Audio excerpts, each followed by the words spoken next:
Buenas noches. Este domingo es 8 de marzo, un día marcado en el calendario por la lucha para alcanzar la igualdad real entre hombres y mujeres. Desgraciadamente, en pleno siglo XXI, la brecha de género sigue estando vigente. La realidad es que a los puestos académicos más altos no estamos llegando a las mujeres. De todas formas, podría trabajar hasta el final del embarazo. Lo veo complicado, me va a decir el sector que no, ¿eh? Dejé el trabajo y me dediqué plenamente a quedarme embarazada. Además, en el programa de hoy veremos un testimonio en exclusiva que demuestra que la discriminación laboral, simplemente por el hecho de ser mujer, continúa produciéndose en Canarias. Volvemos enseguida, no se vayan.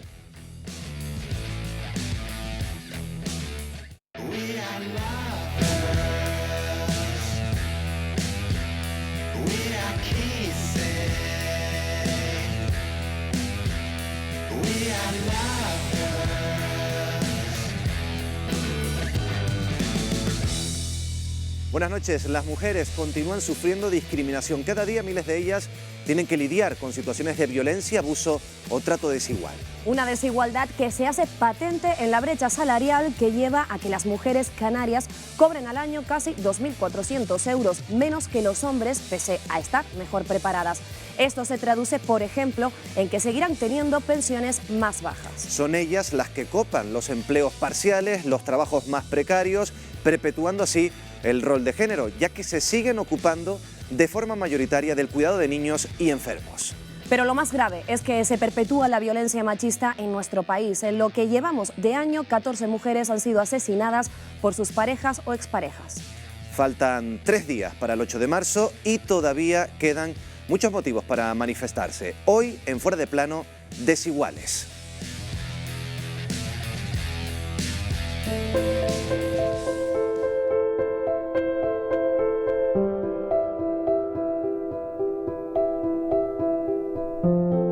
Soy Elena, tengo 34 años y cobro 500 euros. Solo puedo trabajar media jornada. Los niños, la casa, el cuidado de mis padres, no me da la vida para llegar a todo. ¡Que viva la lucha de las mujeres! Soy Cristina, tengo 24 años y sufrí acoso. Me da miedo ir sola de noche por la calle. Muchos chicos nos ven solo como objetos sexuales. No tienen una educación en igualdad.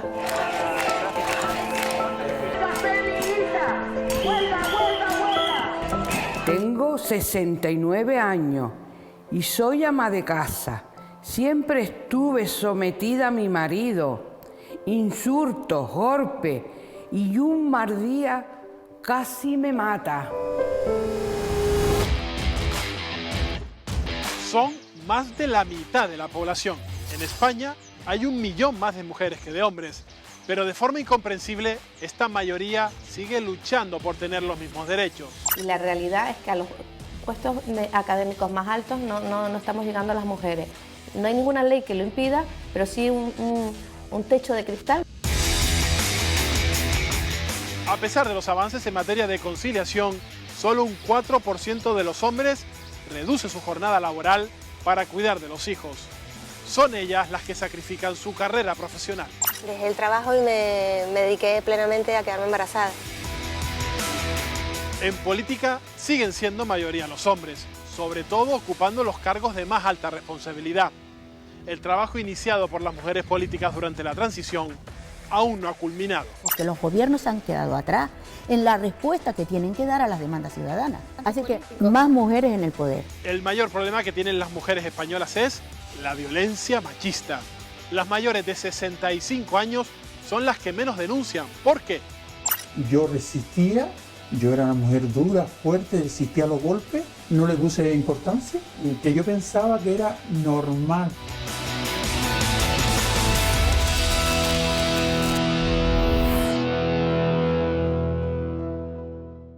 No somos iguales, tú y yo no somos iguales. Las mujeres de Canarias cobran de media casi un 16% menos que los hombres. Esto supone una diferencia de unos 2.400 euros anuales. Hola Lorena. Hola. ¿Qué tal? Este es el centro de coworking en el que trabajas a media jornada. ¿Cuáles son tus condiciones laborales? Pues mis condiciones laborales vienen conforme a un proyecto, una subvención que se dio. El proyecto requiere de un horario de jornada reducida, que me venía muy bien porque tengo 2 hijos pequeños y por las tardes pues me toca cuidarlos, ¿no? La trabajadora mujer normalmente suele tener empleos de menos duración. Eso está muy vinculado desde nuestro punto de vista al hecho cultural, el que está arraigado de que la mujer tiene más obligaciones que un hombre a la hora de cuidar a mayores y a menores en los hogares. ¿Tú retrasaste tu maternidad por el trabajo? Sí, la retrasé por el trabajo y, bueno, de hecho dejé el trabajo. Dejé el trabajo y me dediqué plenamente a quedarme embarazada. ¿Pero no te daban opciones para conciliar? Hay agencias que sí me daban esa opción, pero después te relegan a no darte puestos, o yo creo que ahora mismo todavía no hay conciliación y nos queda bastante. De hecho, me comentabas que una vez tú tienes hijos, vuelves al ruedo y te preguntan en una entrevista si tienes cargas familiares. Sí que me preguntaban que si estás casada, que si tienes hijos, que si tienes pensado tener hijos. Y yo creo que eso es una forma sutil de un poco no querer gente con cargas. Jornadas parciales la tienen el 65% de cada 100, 65 lo tienen porque no encuentran un trabajo de mejores condiciones o de jornada completa. Tú ahora tienes un contrato a media jornada, no sé si tu pareja hizo lo mismo. No, mi pareja no. Por las circunstancias, si él dejaba el trabajo, a nivel económico nos reportaba más que yo. O sea, ser madre tiene sus cosas buenas y tiene mucho sacrificio.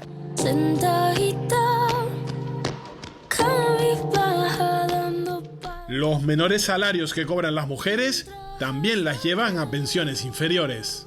Durante la jubilación, las mujeres canarias cobran 30.000 euros menos que los hombres, a pesar de que viven 4 años más. Rosario, ¿usted cuántos años tiene? 73. 73 años y vive aquí sola en esta casa. Sola. ¿No? ¿Usted percibe una pensión? Sí, de no contributiva. No contributiva. 392 euros. ¿Usted a lo largo de su vida trabajó, Rosario? Yo sí, primero cosiendo y después limpiando casa porque la costura me pagaban, no me pagaban, pero nunca me aseguraron. O sea, ¿usted no cotizó? Yo no coticé. Mi marido sí, y con lo de mi marido no me lo dan. ¿Qué vamos a hacer? Estoy con la no contributiva. La incorporación a la mujer al mercado laboral es relativamente reciente, por lo cual muchas de las pensionistas, de las mujeres pensionistas que hay actualmente, están recibiendo pensiones contributivas o de viudedad, no directamente pensiones que hayan sido, con cargo a sus aportaciones a la seguridad social. Probablemente en el futuro tendremos mujeres con unas pensiones igual de altas que los directivos hombres, porque así se han incorporado igualmente con esa responsabilidad al mercado laboral, ¿no? ¿Y cómo es para una mujer de su edad que vive sola vivir con 392 euros al mes? Mira, gracias a las ayudas, aunque sean pocas, voy tirando. Mi hija me ayuda, mi hijo me ayuda y yo procuro no pedirle a nadie. Yo me voy al banco, le pido un adelanto y después lo pago cuando cobre y así estoy un poco atrasada. ¿Y usted cree que las pensiones deberían de subirse? Claro que sí. Con 500 euros yo tendría más o menos para arreglarse uno. Pues Rosario, muchísimas gracias por atendernos y contarnos su historia, ¿vale? Muchas gracias.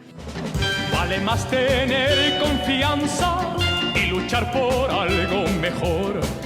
Trabajar con fe y esperanza. Pero la desigualdad empieza al inicio de la vida laboral. En las entrevistas de trabajo y con el mismo currículum, a ellas las llaman un 30% menos que a los hombres. Un porcentaje que sube al 36% cuando las candidatas tienen hijos menores.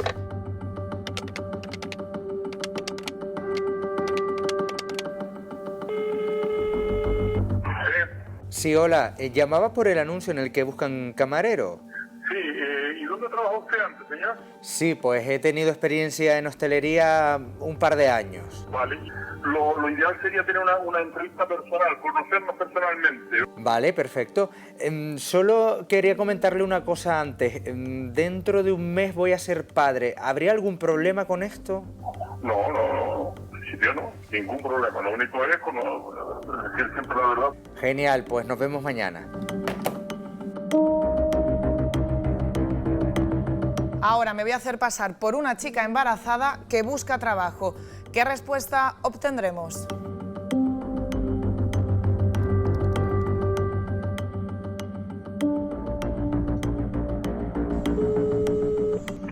¿Sí?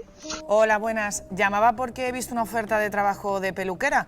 ¿Podría tener una entrevista con usted? Si quieres nos podemos ver mañana por la mañana, ¿puede ser? Vale, perfecto. Pero te quería comentar que estoy embarazada de 3 meses. Oh. Vale, no te va. Entonces no... ¿Pero es un inconveniente para usted? ¿Por qué? Sí. Porque enseguida te tienes que coger la baja. De todas formas, podría trabajar hasta el final del embarazo. Sí, pero no, después a 4, 5, 6, 7. Deja que le pregunte al gestor, a ver qué me dice. Lo veo complicado, me va a decir el gestor que no es. Y no puedo tener una persona. Aquí tenemos que darle la baja dentro de 3 meses. Pues que es imposible. Vale, pues gracias. No expresamente no dicen que usted no puede decir que no contrata a una embarazada o a un padre que va a tener un hijo. Lo que pasa es que cuando se haga la entrevista no se le va a decir nunca, no se le contrata por estar embarazada, sino simplemente no da usted el perfil. Eso está totalmente prohibido. Y por la noche te haré la cenita. Mientras ves el... Hay otras mujeres que nunca han trabajado fuera de casa y han dedicado su vida a las tareas del hogar. Muchas no han tenido elección. Bueno, Ángela, aquí es donde usted crió a sus hijos, ¿no? Sí, yo fui así. 7 hijos. 7. ¿Cómo recuerda aquel momento en el que sus hijos eran pequeños? Mandarlos a la escuela primero y después hacer lo que tenía que hacer, lo que hacer en la casa, de asearlo, vestirlo y salir con ellos. ¿Y su marido también ayudaba en la crianza de sus hijos o era usted la que más se encargaba? Por él el más que trabajaba. Y usted se ocupaba más, ¿no?, de los niños. Sí, claro. ¿Y a usted eso no le molestaba? No, a mí no, porque sabía que él estaba haciendo por traerle la comida a sus hijos. ¿Y si usted ahora fuera joven, estudiaría? Antes, a los 14 años, ya no podía seguir yendo a la escuela. Y cuando la maestra me dijo de que tenía que marchar, que ya no podía estar en la escuela, me puse a llorar. Todavía hoy veo los estudios y me desconsuelo. Tengo todo el cuerpo encadenado, las manos agrietadas, 1000 arrugas en la piel. Compaginar el trabajo con la familia es una de las grandes trabas para la mujer, porque el peso del cuidado recae sobre ellas. Para fomentar la conciliación, el gobierno aprobó en 2019 un decreto ley con nuevas medidas. Hay 3 novedades importantes en la nueva regulación respecto a la conciliación de la vida familiar. Por una parte, la ampliación del permiso por paternidad. Por otra parte, que exista la posibilidad del teletrabajo, de estar en casa con toda la jornada o parte de la jornada haciendo el trabajo desde casa. Y por último, la reducción de jornada tanto para hombres como para mujeres. Toda esta normativa, que está mucho mejor efectivamente que lo que teníamos hasta hace un año, no sigue alcanzando cotas que realmente pudieran conciliar del todo. Si eres tan valiente, préstame tu vientre. Sin embargo, solo un 4% de los hombres reduce su jornada laboral tras tener un hijo. ¿Por qué ocurre esto?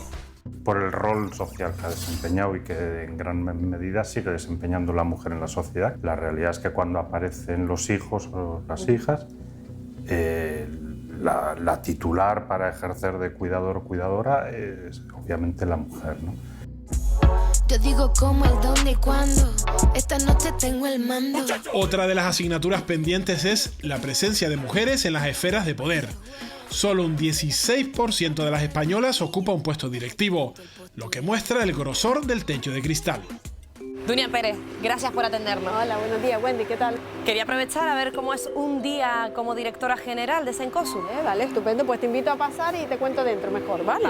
Tengo totalmente refrigerada, casi Hace un poquito de frío aquí, Wendy. Se nota un poco. Para llegar hasta aquí, Dunia, ¿cuál ha sido tu formación? Yo estudié Administración y Dirección de Empresas, luego hice 2 máster, un posgrado. Supone un sacrificio, pero como cualquier otro. Es decir, cuando quieres y tienes que tener constancia en trabajar, tienes que formarte muchísimo e intentar hacer las cosas bien hechas. Profesionalidad y sobre todo honestidad. Tengo reunión con el director de calidad, que es Pelayo, que vamos a ver exactamente cómo va un tema que tenemos sobre los papayos, y a Jose también, que trabaja en el departamento de calidad, que lo hemos ido desarrollando. Vamos por aquí. Seguimos avanzando con esto, ¿vale? Nos vemos que tengo que ir ahora con Luis a logística, ¿vale? A Jose. De momento, mujeres hemos estado paseando tú y yo. Sí. Prácticamente todas las reuniones y el resto de los trabajadores son hombres. ¿Hay más mujeres? Sí, claro que hay mujeres. Cuando vayamos a las otras oficinas verás todo lo que compone el comité de dirección, que verás que mayoritariamente ya tenemos mujeres en el consejo de administración, en las segundas generaciones, y también el comité de dirección prácticamente tenemos casi el 50% que son mujeres. A mí no me influye que sean mujeres o hombres, y al final es simplemente se buscan unos perfiles determinados para ciertas posiciones. Si los cumplen la mujer o el hombre, esas son las personas que vamos a seleccionar. Con ese trajín precisamente de reunión a reunión, sin parar continuamente, es decir, ¿ha sido cómoda intentar conciliar la vida familiar? Eso simplemente lo veo con que esa conciliación debe hacerla igual el hombre que la mujer. No concibo que tengamos que tener una extra colaboración o que me digan te ayudan en casa, no. Seguimos acompañándote. Vamos, gracias. Dunia, en este consejo hemos visto muy claro la importancia también de las mujeres dentro de los puestos directivos. De las 9 componentes, 6 son mujeres, es decir, que están en puestos, algunos tienen diferentes formaciones, las consejeras y consejeros, y ellos aportan en función de su experiencia y su formación. Y esto es un paso más hacia el futuro en la integración con la mujer en puestos de dirección o consejero. ¿Crees que la mujer en sí tiene un techo de cristal? Yo creo que la situación está cambiando, es verdad, poco a poco, pero creo que tenemos que seguir trabajando en esa línea. 2 de cada 3 empresas que han incorporado mujeres en los puestos directivos han conseguido aumentos de beneficio entre un 5 y un 20%, lo cual es una cifra bastante importante. Parece ser que aquellas empresas que incorporan a mujeres directivas son capaces de atraer en mucha mayor medida y retener el talento de nuevos empleados, lo cual genera unas dinámicas muy positivas en el entorno empresarial. Las niñas y los niños somos iguales, queremos que respeten nuestros gustos personales. Nadie duda de que la principal arma contra el machismo es la educación. ¿Alguien me puede decir qué es la palabra coeducación? De la igualdad. ¿Y quién se encarga en casa del tema de, por ejemplo, la lavadora? Pues tanto las chicas como los chicos, todos. Vale, hemos visto ese, pero me interesa también saber... Adelante. Buenos días. ¿Qué tal? Loida, eres profesora y directora de este centro. Veo que estabas dando una clase de igualdad. ¿Qué metodologías utilizas en este centro? Bueno, básicamente lo que hacemos es introducir dentro de nuestro currículum lo que son actividades para potenciar eso, ¿no? El desarrollo de sus capacidades y que se valoren independientemente del género al que pertenezcan. Entonces, que esas actividades sean sobre todo útiles para que ellos las entiendan, que no se quede simplemente en un papel. Si los educamos ahora, cuando sean adultos, se supone que es algo que ya tienen asimilado y que lo van a respetar. ¿Se nota ese cambio de comportamiento desde que estáis trabajando en coigualdad? Antes ellos hacían comentarios del tipo, no, es que aquí no pueden jugar las niñas, o es que solo somos niñas, aquí no se aceptan niños. La verdad que hemos conseguido que ya trabajen mejor, que se respeten más, e incluso la forma de hablarse, ¿no?, que es tan importante. ¿Preguntamos a alguno de los chicos y chicas de la clase sobre este tema? Todos nos tratamos iguales, aunque sean niños o niñas. He aprendido a hacer a poner la lavadora, ordeno el ropero. En casa, por ejemplo, papá, mamá, tú, tu hermana, ¿hacéis lo mismo? Mi padre también cocina. Me parece bien porque no solo las mujeres tienen que trabajar. Todo comienza en la escuela y se sigue desarrollando en casa y en la sociedad. Caperucita solo tiene 16. Primavera sin flores, papá le dice ven. Pero no toda la responsabilidad está en los colegios. La educación en la familia es clave para acabar con algunos comportamientos. Venga, chicas, ¿ya terminaron? Pues Edu, a la ropa y Ali, coloca las tazas en el lavavajillas, ¿vale? Cari, acabo de comprobar que educas a tus hijos en igualdad. Sí, aquí todos colaboramos. Somos 5 en casa y todos apiñamos el hombro ahí y hacemos de todo. Tú siempre esto lo has tenido muy claro, ¿no? Que querías educar a tus hijos de esta manera. Sí, yo también en casa ya he venido siendo educada de esa forma. Cuando eres madre y empiezas a educar niñas y niños, pues te das cuenta de muchas cosas que traes de fábrica, porque te han criado de esa forma con el machismo y el patriarcado. Las etiquetas que te ponen del género, ¿no? Entonces me acuerdo, Eduardo, con la otra mayor, pues oye, que él quería pintarse las uñas, iba al cole con las uñas pintadas, pues lo que le decían incluso las maestras. Alicia igual, tiene su balón de fútbol, ¿sabes qué? Y te das cuenta de que, oye, ¿por qué? ¿Por qué no? Dice que no entiende la señal de prohibido. Educación en igualdad desde la infancia para evitar situaciones que todavía ocurren en la universidad. A pesar de que estudian más mujeres que hombres, hay carreras masculinizadas, como en informática, donde el 88% son chicos. Hola, Kiara. Hola. ¿Qué tal? Bien. Kiara, eres alumna de informática. Antes de entrar en esta carrera, ¿sabías que ibas a ser una de las pocas alumnas que deciden estudiar informática? La verdad es que sí, porque en bachillerato y tanto en la ESO, en la parte de tecnológico no había muchas mujeres. Por ejemplo, en bachillerato fui la única mujer de 20 hombres. Entonces yo ya estaba viendo venir que la carrera iba a ser de la misma manera, la verdad. ¿Cómo te sientes al ser una de las pocas alumnas que hay? La verdad, yo cómoda, porque ya estoy acostumbrada a esta situación después de años estudiando. Pero sé que compañeras, por ejemplo, se sienten diferentes. De repente tienes a 50, 60 personas, de las que la mayoría son chicos y a lo mejor hay 5 chicas, y el ambiente es diferente, es otro tipo de manera de hablar y manera de comportarte. ¿Te parece que sigamos hablando fuera? Sí, claro. Chicas con los chicos han de vivir. ¿Por qué crees que tan pocas mujeres eligen esta opción de futuro? Cuando tú empiezas a especializarte en ciencias o en letras, ya viene a ser, por ejemplo, la ESO, nunca te la dan como primera opción, siempre se queda atrás los orientadores, los tutores, todo lo que te tienen que señalar cuando eres joven, tú no sabes las carreras de la uni. Y siendo mujer te suelen decir, haz medicina, haz enfermería, haz, por ejemplo, psicología, o partes así te señalan. Pero no te dicen, oye, de tecnología se puede ir a ingeniería. No te la dan como opción. A los chicos sí les suelen decir, oye, ingeniería y todas las que haya de ciencia. ¿Y alguna vez te intentaron hacer cambiar de idea con respecto a que estudiaras informática? Mi familia, sobre todo la gente mayor, la gente que ha vivido en otra época, cuando yo le dije que quería dedicarme a algo de ciencias, por ejemplo, toda mi familia de letras, se quedaron en plan, oye, ¿y por qué no eres profesora? O si quieres ser ciencias, ¿por qué no eres enfermera o medicina? ¿Pasa lo mismo con los chicos que estudian una carrera donde son mayoría ellas? Jesús, tú estudias magisterio. ¿Sigue existiendo carreras que se estudian según el género? Yo no creo que hoy en día exista una carrera que se estudie según el género. ¿Tú te han hecho sentir diferente en algún momento por estar rodeado de mujeres? No, la verdad que no. Es verdad que a veces puede ser una situación curiosa, sobre todo los primeros días, porque si no estás acostumbrado a ver tantas chicas o a estar rodeado de tantas chicas, la facultad, pues al tener un gran número de ellas, pues es el día a día. Y siempre tenemos un muy buen rollo entre todos en la facultad y nunca suelen haber problemas, la verdad, de ningún tipo. La vida tiene tu nombre. Una situación todavía más al límite la vivió Rosa Aguilar, hoy rectora de la Universidad de La Laguna. Es catedrática de Ingeniería de Sistemas y logró hacerse un lugar en un mundo de hombres. ¿Cómo recuerdas tu etapa como estudiante? Bueno, yo la verdad que me gustaban mucho los números, me fascinaban porque me llevaban a atención. Siempre quise estudiar informática, programación, pero me costó llegar ahí. Sí, porque hablamos de una ingeniería en la que en muchas asignaturas, en la universidad, usted era la única mujer. Sí, pero el problema era incluso llegar, ¿no? Porque para elegir la carrera, en mi entorno familiar me recomendaban pues, que hiciera magisterio, incluso medicina, esa parte más cuidadora que tenemos las mujeres.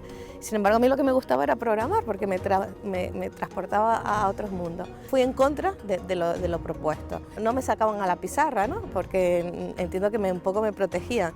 Una vez dijeron, una alumna a la pizarra, y era lo mismo que decir, Rosy a la pizarra, y salí toda contenta.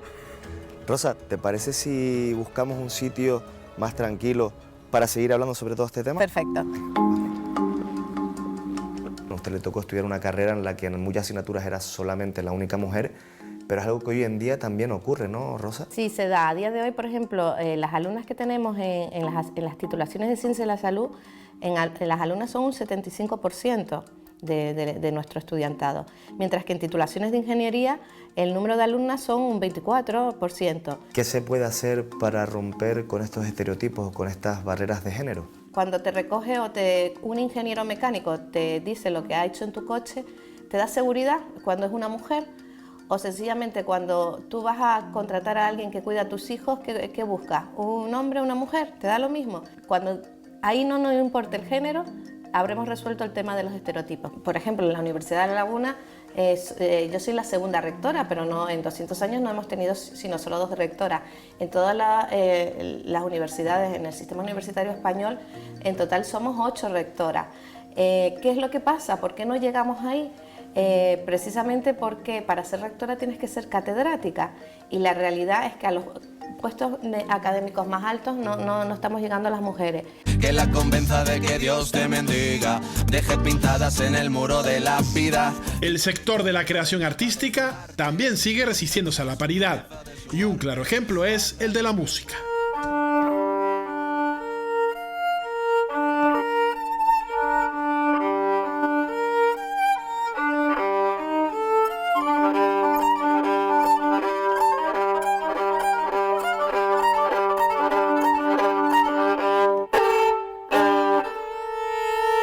La música sería mi vida, si tengo que ponerle algo, porque empecé a estudiar con 4 años, con lo cual creo que aprendí antes a leer una partitura que a leer texto, y siempre ha estado presente en mi vida. ¿Y crees que se te ha reconocido ese trabajo y entrega a la música? Pues en mi caso tengo que decir que sí, la verdad. Aunque bueno, yo voy haciendo mi trabajo diario, mi rutina diaria, como docente en el conservatorio y en paralelo como compositora, pero creo que he tenido bastante suerte dentro del ámbito en el que me he movido. La cultura tenía un papel íntimo, o sea, aquellas mujeres que tenían cultura estaban en su casa y a lo mejor escribían, leían, pintaban o iban a actividades culturales, eran muy pocas, y muchas de las veces pues se escondían con seudónimos de hombre, no solamente en Canarias, sino en España tenemos muchísimos ejemplos de que hubiera seudónimos de hombres pues, para escribir en un periódico, para escribir una novela o para pintar, como la creación artística. ¿Suelen ser interpretadas en las programaciones las obras de las mujeres? Tradicionalmente se ha programado repertorio compuesto por los grandes apellidos masculinos de la historia, pues como puede ser Bach, Mozart, Beethoven, Vivaldi, etcétera, etcétera. Y es verdad que hay mucho repertorio creado por mujeres que hasta ahora ha permanecido oculto o desconocido por una gran mayoría. Y de hecho, si tú miras cualquier programación de cualquier festival, te invito a coger cualquier festival del mundo, creo yo. Si hay suerte que hay una de una mujer, pues me la enseñas. ¿Qué piensas tú siendo compositora? Yo, por ejemplo, como mujer en la composición no me he sentido ninguneada nunca, pero sí que conozco compositoras mayores que yo, que lo han pasado muy mal, que han sentido pues, que no se valora su trabajo, que lo han tenido muy difícil para poder acceder a ser docente en un conservatorio o a ser catedrática incluso de composición. Precisamente yo estoy coordinando el área de igualdad de nuestro conservatorio y estamos precisamente trabajando en un proyecto que se llama Música de Mujeres en las Aulas.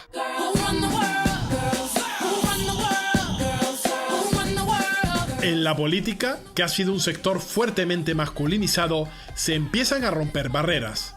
Aunque en el Senado las mujeres son el 39%, en el Congreso suponen un 43%, un porcentaje similar al Parlamento de Canarias. Lo que empezó siendo unas cuotas que se asignaban en el Congreso de los Diputados, en el Parlamento a nivel nacional, se ha extendido en todas las comunidades autónomas, ha dado paso a los ejecutivos. Yo creo que ahora se ve con cierta normalidad esa presencia de la mujer en puestos de responsabilidad política. Existen informes de las Naciones Unidas que colocan a España entre los 10 mejores países de representación por género a nivel mundial. ¿Quién fue la mujer que cansada de vivir infeliz y atrapada? La tinerfeña María Dolores Pelayo es abogada, fue senadora en la legislatura constituyente y diputada nacional en 5 legislaturas. Su trayectoria ha servido de inspiración para toda una generación de mujeres políticas. Sabes que los jueves son tuyos aquí en la radio pública, Bueno, ¿eh? María Dolores, te he tenido que venir a buscar a Canarias Radio porque tú sigues muy activa en la esfera pública. Bueno, estoy en la radio. Oye, quiero charlar contigo, pero te quiero llevar a un lugar especial. ¿Me acompañas? Seguro. Venga, vámonos. Encantada. Vamos.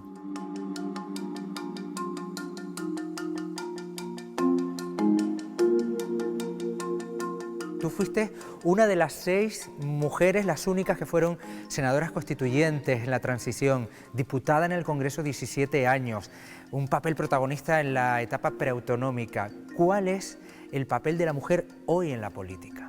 Ahora hay un cambio fundamental, grande.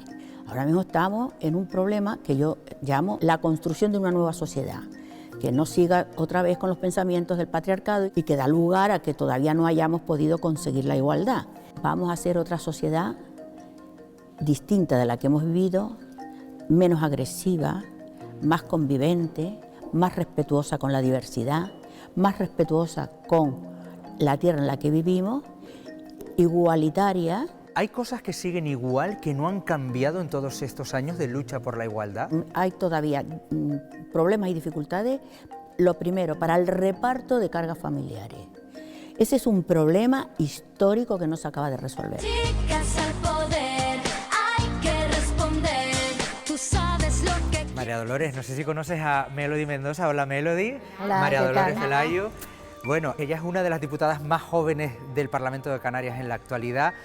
Si te hubiese tocado hacer política ahora, ¿habrías cambiado algo en tu forma de actuar? Yo creo que no. Yo creo que no. Bueno, digamos que me hubiera temperado, ¿no?, ahora a las circunstancias, porque yo cuando estaba en aquella época, pues yo me tiraba a la piscina sin agua.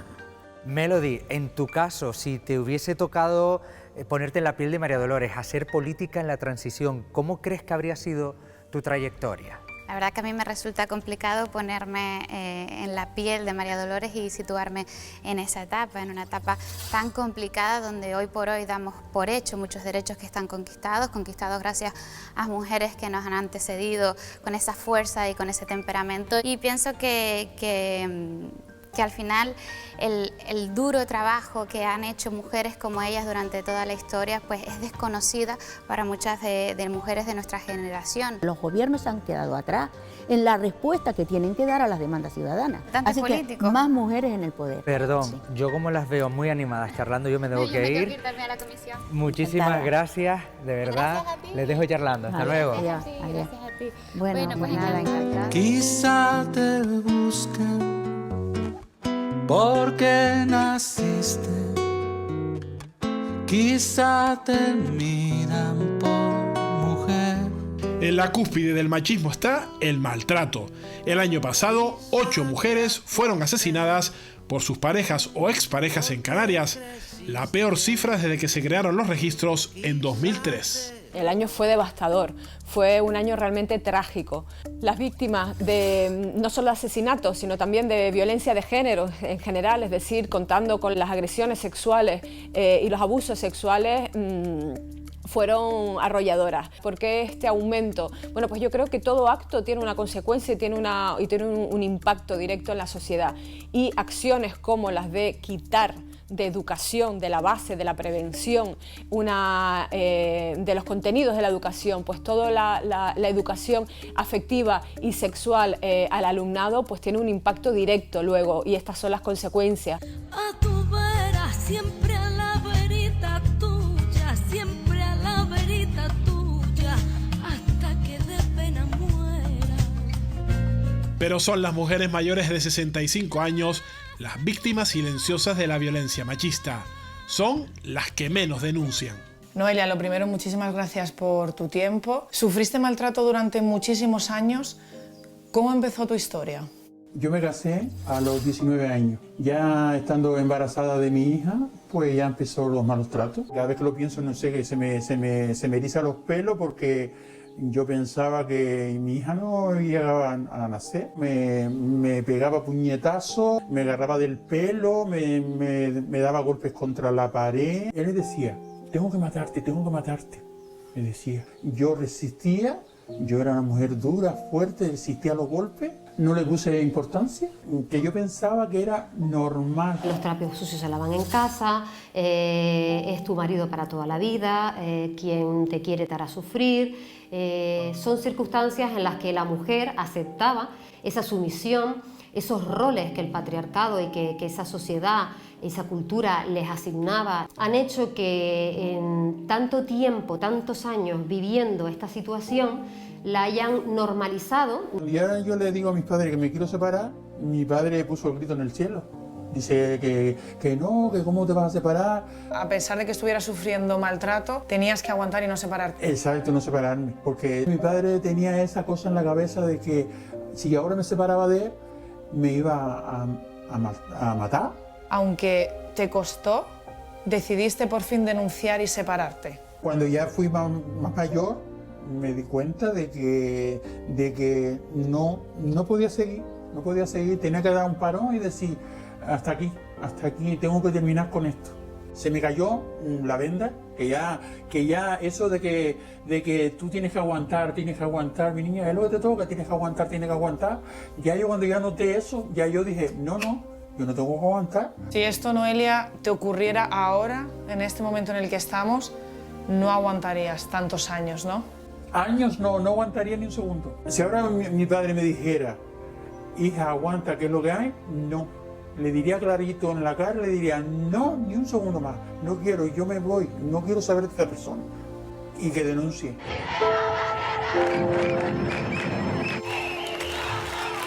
Soy Irema, tengo 18 años. No tengo que pedirle permiso a mi novio para vestirme como quiera, ni permitir el maltrato. Me tiene que respetar.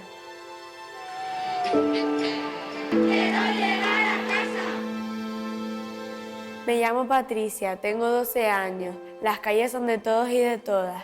Tengo el derecho a caminar sin miedo a la hora que sea.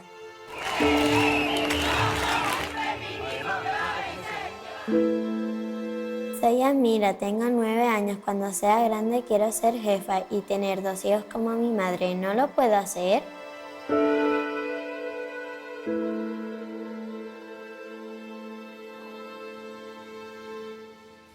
Son testimonios, los han visto, que vienen pues a demostrar que todavía esa brecha entre el hombre y la mujer sigue existiendo, Wendy, en Canarias. Pues sí, así es. Datos, rostros, testimonios que reflejan esa desigualdad latente en nuestro país. Y hablando de testimonios, hoy tenemos en exclusiva un testimonio que refleja la discriminación laboral por ser mujer, y hoy en este programa seremos testigos de ello. Testimonio en exclusiva que se da en Canarias. Lo vemos en unos minutos, no se vayan. Hasta ahora.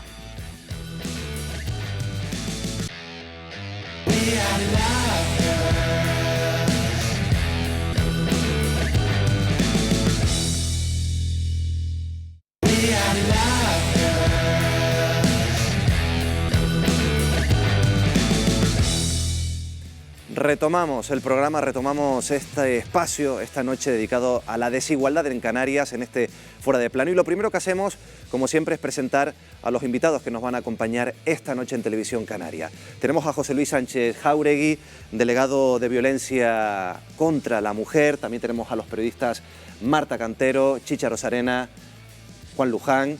También tenemos a Gabriel Lamarté, que es de la Asociación de Hombres para la Igualdad de Género, y también está con nosotros Esther Martín, de Comisiones Obreras. Muy buenas noches a todos. Hola, buenas noches. Bueno, lo primero que vamos a hacer es hablar de brecha de género, una brecha de género que sigue existiendo en Canarias y que vamos a comprobar esta noche pues con el último informe del Instituto Canario de Igualdad, el informe que corresponde, Wendy Fuentes, al año pasado, 2019. Así es, vamos a ver si te parecen esos datos. En Canarias sigue habiendo desigualdad entre hombres y mujeres en cuestiones tan importantes como la salud, la educación o el empleo.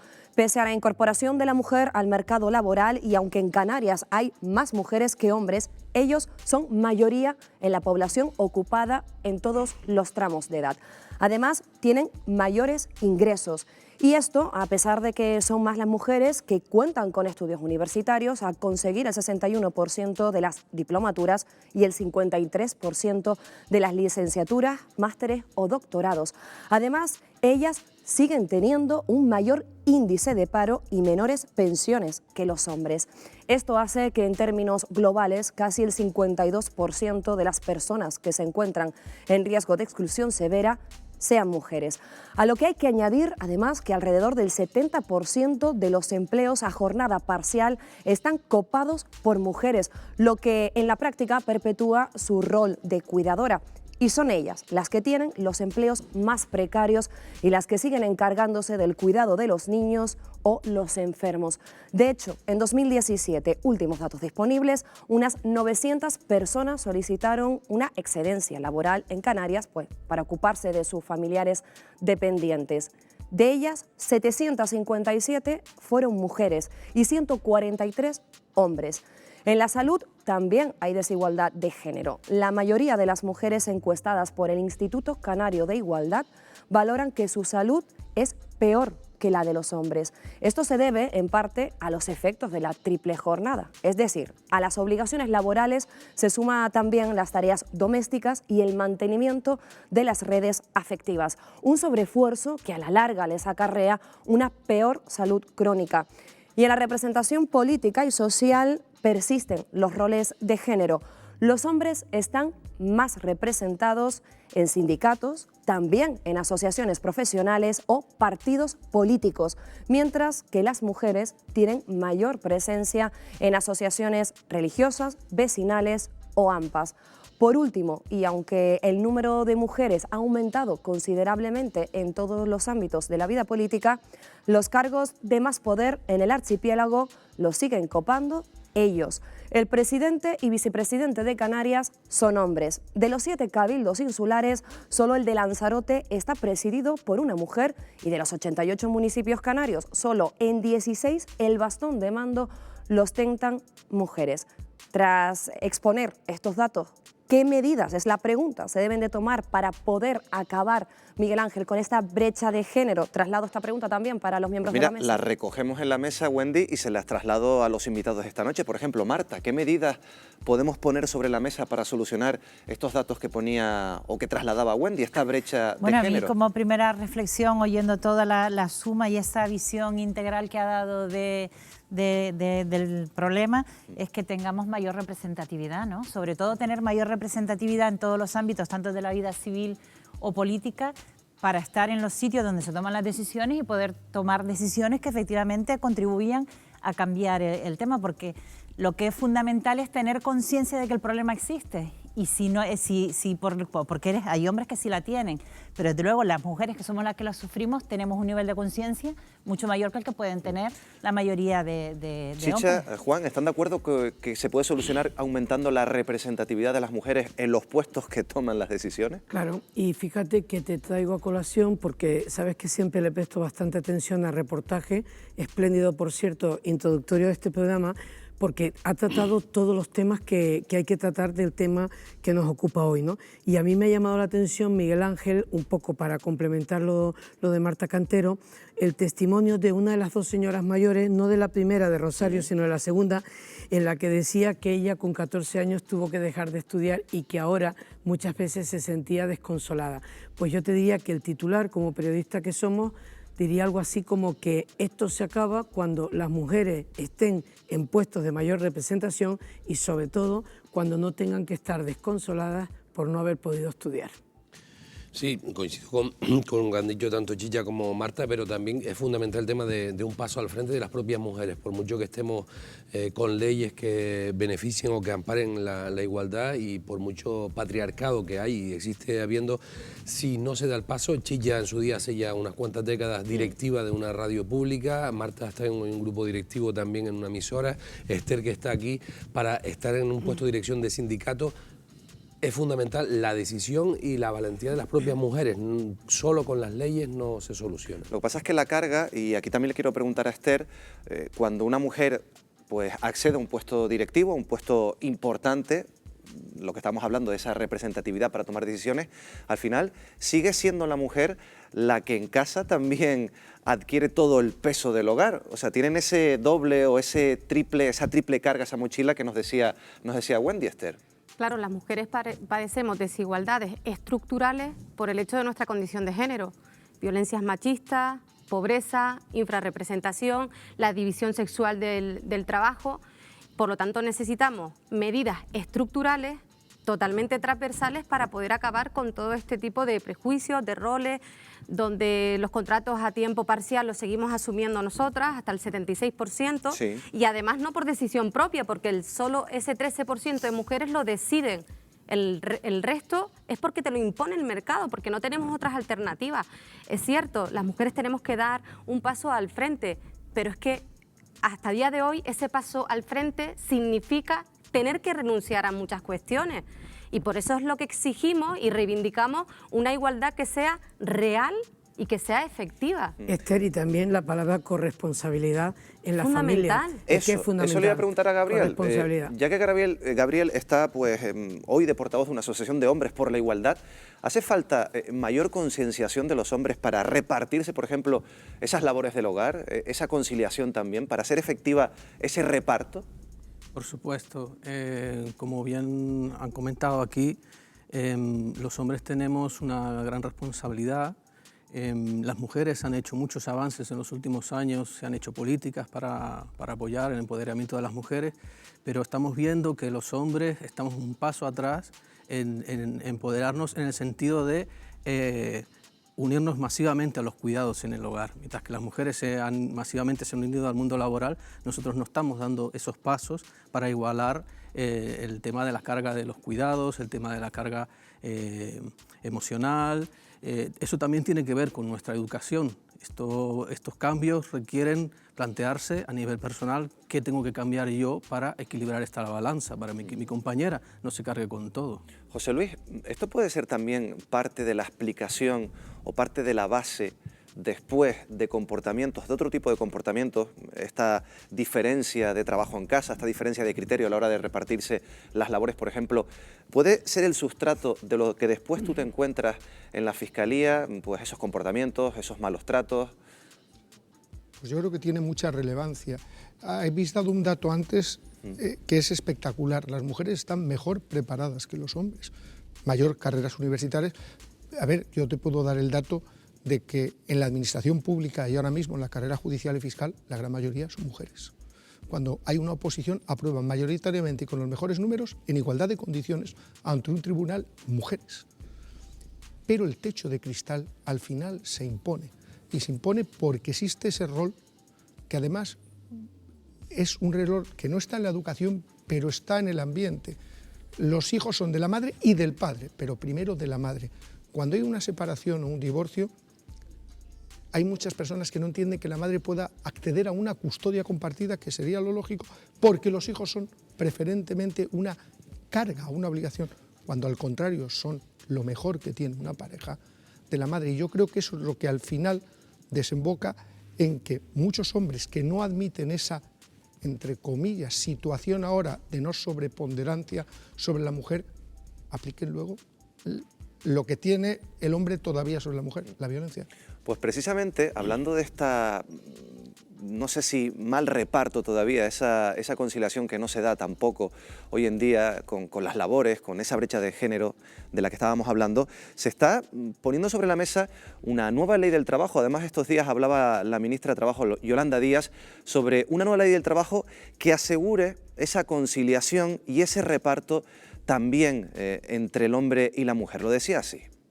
La ley fomentará la corresponsabilidad, que es un aspecto fundamental para avanzar en la igualdad y que es un mandato del Tribunal de Justicia de la Unión Europea, que establece una serie de obligaciones relacionadas con el cuidado de las hijas y los hijos y dependientes, con el eje conductor del reparto equitativo de responsabilidades, evitando perpetuar a las mujeres en los roles de cuidado.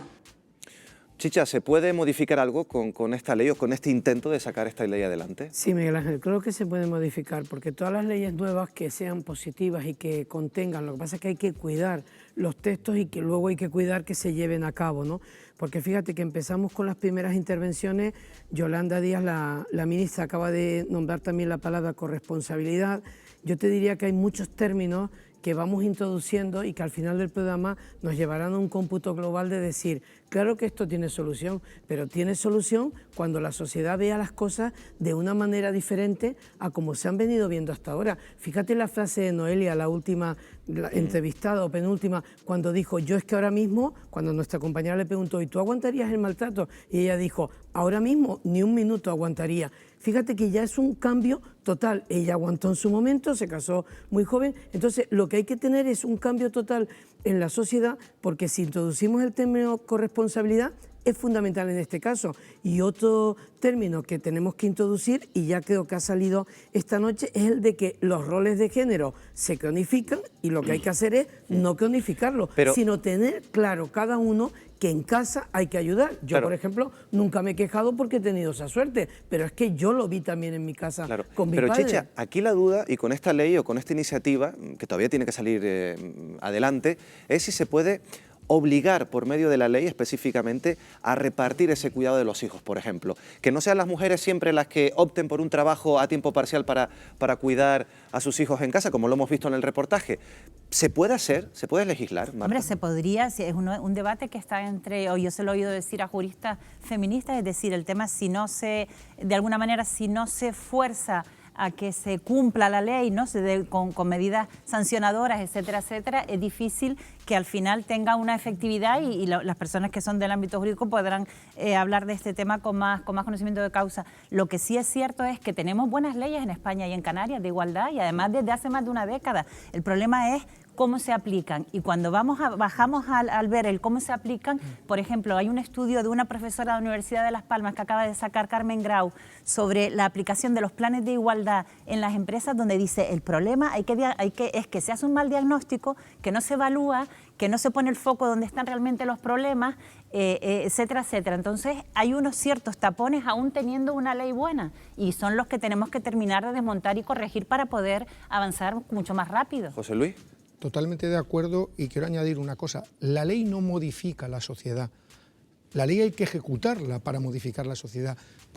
El papel lo aguanta todo, podemos poner cosas muy bonitas.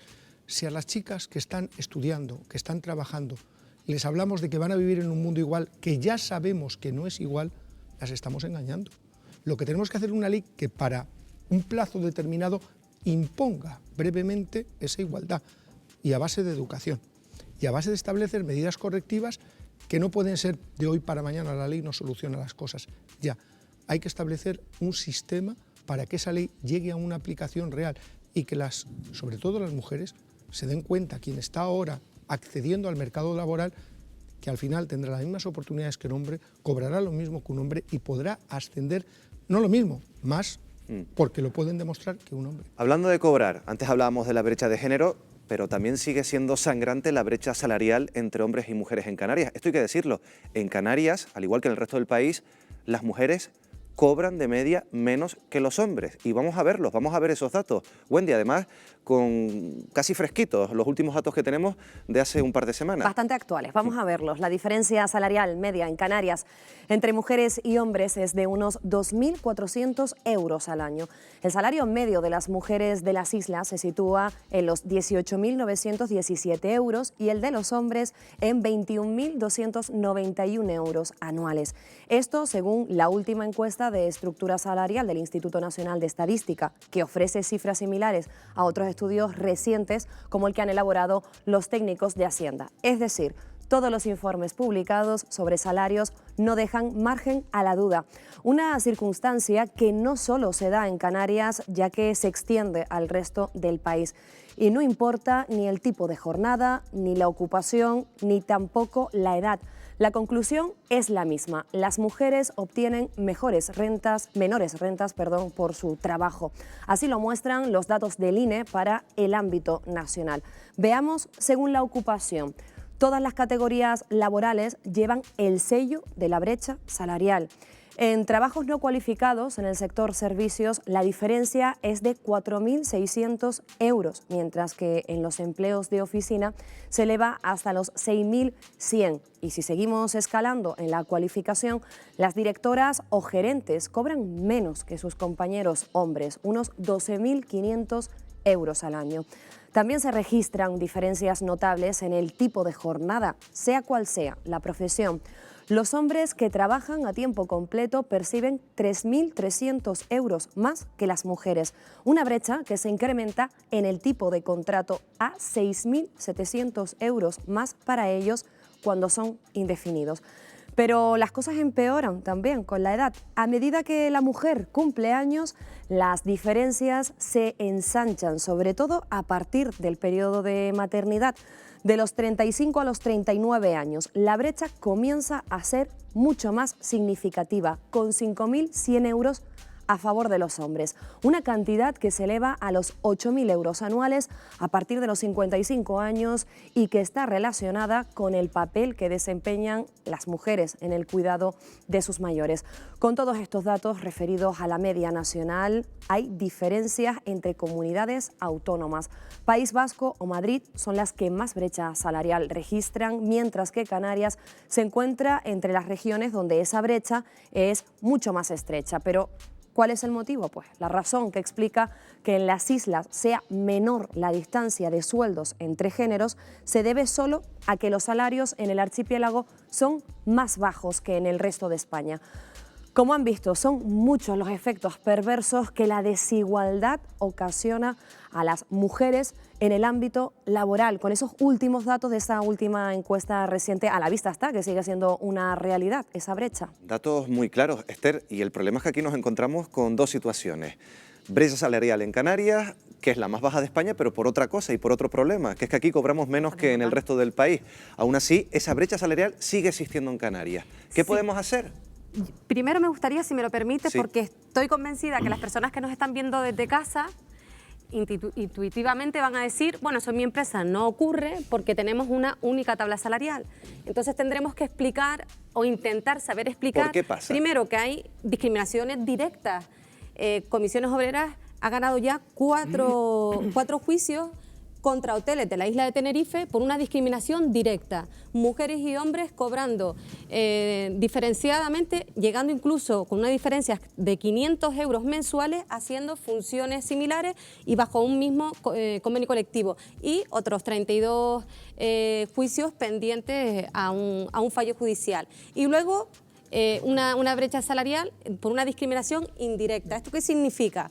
Hablamos de brecha salarial cuando el 76% de los contratos a tiempo parcial los asumimos nosotras. Claro. Hablamos de brecha salarial cuando 9 de cada 10 excedencias para cuidar a nuestros hijos, a nuestras hijas o a nuestros familiares dependientes los asumimos nosotras.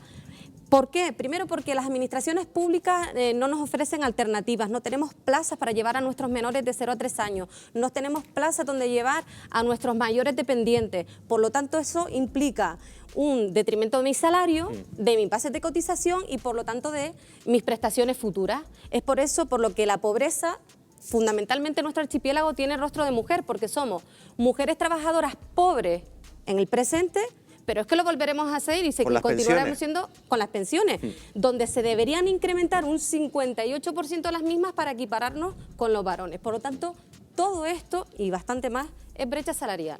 Gabriel, ¿somos conscientes los hombres de esta brecha salarial? Como dice Esther, a lo mejor alguien en casa dirá, bueno, pero si yo cobro lo mismo, la misma tabla salarial es la que es, pero claro, Esther acaba de explicar perfectamente de qué manera se genera esa brecha, de manera indirecta en muchos casos.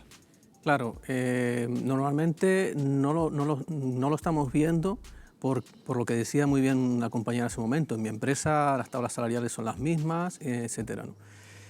Sin embargo, hay que ser consciente de que las mujeres en el mercado laboral, por lo que yo sé, tienen que demostrar mucho más su valía que nosotros. Tienen que hacer muchísimos más méritos para poder ascender en una empresa o para poder mantener un puesto laboral. Y además, como ya se ha dicho antes, toda la carga que hay detrás en lo privado, en lo doméstico, que nosotros todavía no estamos siendo conscientes de todo lo que significa el que nosotros tengamos ciertas comodidades a costa de que me están cuidando, de que me están manteniendo, y hacernos responsables de eso es colaborar en la igualdad, en esa carga que sea igualitaria. Les voy a pedir brevedad porque el tiempo pasa rápido y todos quieren hablar de este tema. Juan, Chicha, Marta, José Luis. Sí, antes apuntaba Marta que hay leyes y avanzadas en España, el caso, por ejemplo, y un Real Decreto, por ejemplo, del año pasado, del 2019, que obliga a las empresas de tener planes de igualdad y empezando ya a aplicar este año por las de 150 empleados y va a ir creciendo.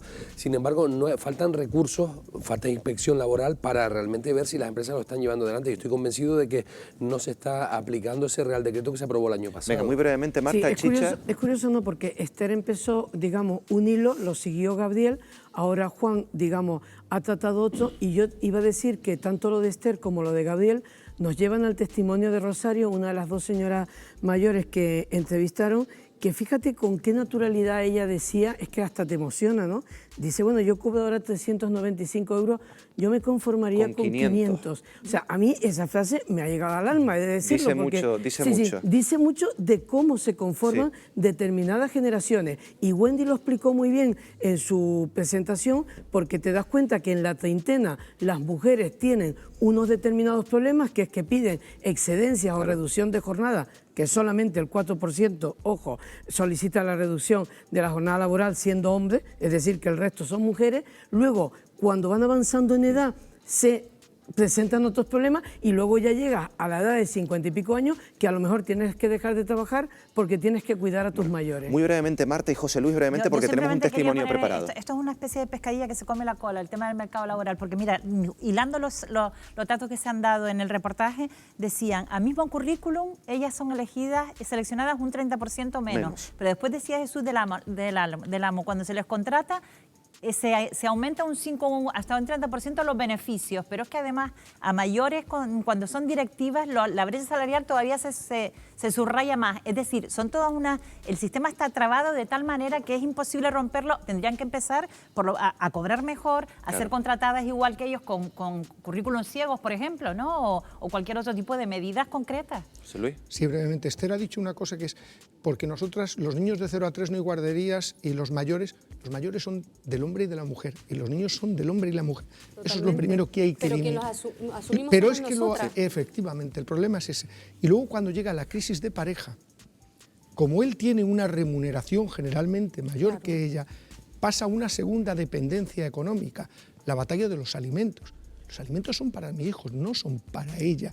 Y sin embargo se usan, y eso es machismo, como sistema de control y de presión sobre la mujer que se separa o se divorcia del marido, por esa dependencia económica, por esa discriminación económica. Seguimos avanzando porque seguramente lo recordarán en el reportaje, hemos visto como nuestra compañera Patricia pues solicitaba un puesto de trabajo en una peluquería y decía que estaba embarazada de 3 meses, automáticamente era rechazada. Esto es ilegal, esto no se puede hacer y esto hay que recordarlo. Pero es que esta noche vamos a ver un testimonio en exclusiva de una alumna de un centro de formación profesional en Canarias que no ha podido encontrar un trabajo simplemente por ser mujer. Esto está pasando ahora mismo en Canarias. Discriminación laboral por el simple hecho de ser mujer. José Denis, nuestro compañero, ha hablado con ella. ¿Qué ha pasado cuando has terminado tu formación de 2 ciclos formativos superiores en energías renovables y en electricidad y ha llegado el momento de hacer las prácticas? Que a la hora de empezar a hacer las prácticas con intención de quedarte contratada en una empresa, me han cerrado las puertas por el hecho de ser mujer. Es decir, a otros compañeros se les han ofertado un abanico de posibilidades en el mundo laboral y a mí directamente me han cerrado incluso este acceso al mundo laboral por el motivo de ser mujer. Entonces, claro, es como un golpe que te lleva porque llevas preparándote 4 años de tu vida para trabajar en un sueño, porque a mí me apasiona el mundo de la eólica y demás, y me dicen que no me aceptan porque, bueno, nací siendo mujer. ¿Y qué argumentos dan para decir a los tutores que no quieren a mujeres en las prácticas? El tema del embarazo. Es normal que yo, en este mundo es verdad que es bastante arriesgado porque hay empresas que no están, sus instalaciones no están preparadas para normativa de prevención, con vestuarios para hombres y vestuarios para mujer. Y es que encima tienes el mejor expediente de toda tu clase. Es verdad que soy una persona que cumple, que ha ido a clase, que tiene ganas de trabajar y que me he hecho este 2.º ciclo pues porque quería completar los estudios para poder ejercer en el ámbito de renovables. Cuando tu tutor te dijo que ninguna empresa estaba dispuesta a acogerte en prácticas, ¿qué sentiste? Hombre, yo sentí que se me vino todo el esquema que yo tenía abajo. Si alguno de esos empresarios nos está viendo ahora, ¿qué mensaje te gustaría mandarle? Que no discriminen y que den la oportunidad de que muchas mujeres incluso sabemos hacer el mismo trabajo, igual, mejor, pero sabemos hacer el mismo trabajo, pero sobre todo que no den la posibilidad. En el centro en el que estoy se fomenta la igualdad y también ha sido un choque importante para el ámbito educativo de mi centro encontrarse con este bache, este impedimento, este muro a la hora del acceso laboral para una alumna que por una cosa u otra pues no tenga ese acceso, esa posibilidad. Que chicas, si quieren estudiar, estudien, pero que sepan, sobre todo que sepan, que te informen, que sepan que no va a ser fácil y que te van a discriminar solamente por ser mujer, porque no tienen en cuenta tus estudios, tienes en cuenta si eres hombre o mujer. Desgraciadamente aún sigue siendo así. Ana, muchísimas gracias. Una versión que hemos comprobado también con compañeros y con el centro, nombre del centro que no vamos a decir para pues, asegurar ese anonimato de Ana. Ana es un nombre ficticio, pero esto está pasando en las islas. No accede a un trabajo porque simplemente es una mujer también, lo hemos acreditado con el director del centro. Vamos a preguntarle también por este tema a Kika Fumero. Por cierto, hemos intentado también contactar con el centro, por lo menos que el centro también hablara, pero al final no hemos podido tener ese testimonio del centro educativo. Como decíamos, vamos a preguntarle por este caso también a Kika Fumero, la directora del Instituto Canario de Igualdad. Señora Fumero, muy buenas noches. Hola, muy buenas noches, ¿qué tal? ¿Qué le parece este testimonio que hemos visto en Fuera de Plano? Bueno, pues es un ejemplo más de todo lo que está pasando y de todo lo que ocurre, y yo creo que refleja perfectamente la perversidad del sistema, es decir, se cree que hay una igualdad porque, como bien dice ella, chicas, estudien lo que quieran, vengan a estudiar, estudien electricidad, fontanería, mecánica, lo que quieran, pero luego que sepan que a la hora de la verdad les va a pasar esto, es decir, igualdad para estudiar lo que queramos, efectivamente hay, ¿quién te lo impide? Ahí están los centros y te puedes matricular, pero luego la realidad que te encuentras y las posibilidades y las oportunidades que te encuentras dentro son muy duras, tienen un sesgo de género muy, muy fuerte, porque además son sectores muy masculinizados, una resistencia muy grande y te encuentras el machismo en estado puro. ¿Y cómo debería actuar una mujer que se encuentre en una circunstancia de este tipo? Bueno, yo creo que esta mujer, esta chica, esta mujer es una alumna, es joven, y yo creo que no es ella, no le corresponde a ella solucionar esto. Yo creo que hay responsabilidades mayores que trascienden todo, su ámbito de actuación, y está en primer lugar el tutor o la tutora. En segundo lugar, el centro, la dirección del centro. Y por supuestísimo, en tercer lugar, está ya la empresa, los responsables de la empresa, y ya en otros estadios, pues inspección y trabajo. O sea, todo ese conjunto de directivas o de instituciones y de organismos y de estamentos son los que deben responder en uno detrás de otros, ¿no? Y hacer de tal modo que esto no se pase, no pase, no podemos acarrear la responsabilidad a la chica, o sea, sería tremendamente injusto. No es el único ejemplo que hemos visto esta noche, señora Fumero, porque lo decía al inicio, antes de verse este testimonio en exclusiva, pues una compañera de este programa, Patricia Reyes, pues optaba a un puesto de trabajo, y en el momento en que decía por teléfono que estaba embarazada de 3 meses, pues enseguida se le cerraban las puertas. ¿Qué hacemos? ¿Qué hacemos con este problema? ¿Todavía sigue siendo un lastre una mujer embarazada a la hora de encontrar un trabajo?